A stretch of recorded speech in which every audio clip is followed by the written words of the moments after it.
दिवाली की छुट्टियों में अज्जू भाई, अमित भाई और ज्ञान भाई तीन दोस्त नदी के अंदर बोटिंग के मजे ले रहे थे।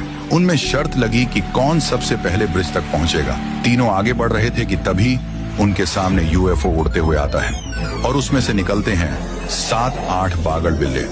वह अपने खतरनाक दांतों को चबाते हुए तीनों की तरफ बढ़ते हैं, पर वक्त रहते ही तीनों ने अपनी नाव सामने की तरफ मोड़कर भागने लगे। पर उन हरामी बागड़ बिल्लों ने भी अपनी स्पीड बढ़ा ली और उनका पीछा नहीं छोड़ा। तभी अमित भाई की नाव स्लो हो गई, फिर तुरंत उनके चिथड़े उड़ गए। अज्जू भाई भी नाव चलाते हुए थक गए और उन बागड़ बिल्लों का शिकार हो जाते हैं। अब बचे थे ज्ञान भाई।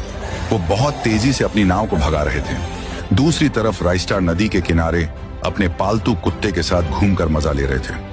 उनके सामने ज्ञान भाई बागड़ बिल्लों से बचकर राइस्टार के सामने आते हैं और राइस्टार को रोते हुए बोलने लगे, अबे यार राइस्टार, बचा ले, मैं दोबारा कभी गोवा में घूमने नहीं आऊंगा।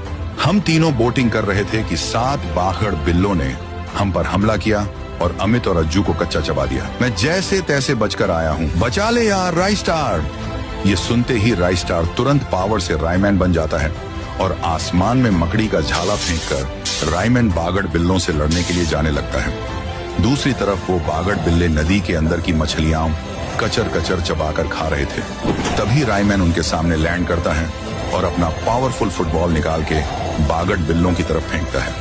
वह बॉल उनको लगकर टपकते हुए वैसे ही वो मियाऊं मियाऊं करते मर गए। अंत में राइस्टार उड़ते हुए मुझसे बोला कि अपने प्यारे सब्सक्राइबर सिर्फ माँ की कसम देने वाले को लाइक करते हैं, हमको नहीं करेंगे।